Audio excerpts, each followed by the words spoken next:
The unsent closure, ang utang na sorry. Aminin natin, hindi lahat ng breakup may maayos na ending. Minsan, bigla na lang nagkaka-ghosting o kaya naman sa sobrang galit nyo sa isa't isa, nakalimutan ninyo ng maging tao.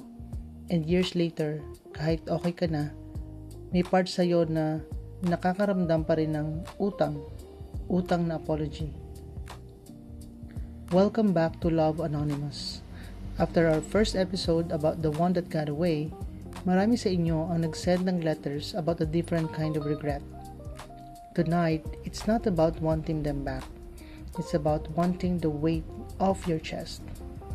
This is Jay's story about the closure he never sent. Hindi ko na hiling na tayo'y mag-usap pa. Sapat na sa akin na makitang masaya ka.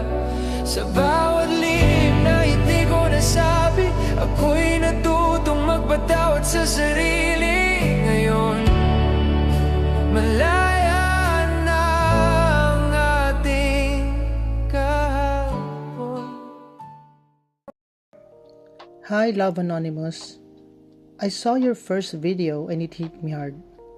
Pero for me, hindi ko na siya gustong balikan. Honestly, happy na ako ngayon. What keeps me up at night is how I left things with her. Let's call me Jay. 3 years ago, I was at my worst. Sobrang stress sa work. Laging mainit ang ulo. And unfortunately, sa kanya ko lahat na ilalabas yung frustration ko. I was gaslighting her without even realizing it. Nung napagod na siya at nakipag-break, instead of saying sorry, I blamed her. Sabi ko, ang weak mo naman, hindi mo ko kayang intindihin. Looking back, I feel so disgusted with myself. She was just trying to love me, and I treated her like a punching bag for my emotions. Now, I see her photos on IG sometimes. She's glowing, she's thriving, and I'm genuinely happy for her. Pero tuwing naaalala ko yung huling convo namin na minura ko siya, I feel so small.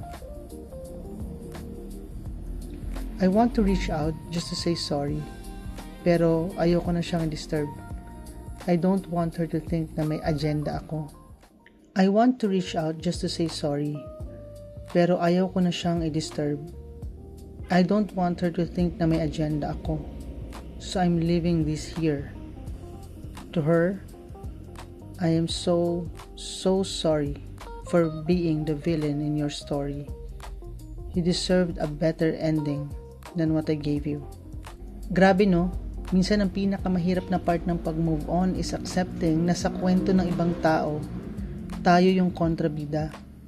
And that's okay. We all make mistakes.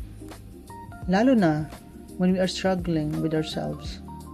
KJ, thank you for being dishonest. Not everyone has the guts to admit na sila yung nagkamali. The fact na nakararamdam ka ng guilt means you've grown. Hindi mo na kailangang i-message siya if it will only cause her stress. Your change in character is the best apology you can give to the world. What about you guys? Have you ever been the villain in someone's life? Paano kayo nakakakuha ng closure sa sarili nyo? Share your experiences sa comments and let's learn from each other. Kung may utang din kayong sorry o anumang message na hindi nyo kayang isend direct, let Love Anonymous be your bridge. Send your messages or letters into our Facebook page. Don't forget to like and subscribe for more real stories. Good night. Stay kind to yourselves. This is Love Anonymous. Hindi ko na hiling na tayo'y mag-usap pa. Sapat na sa akin na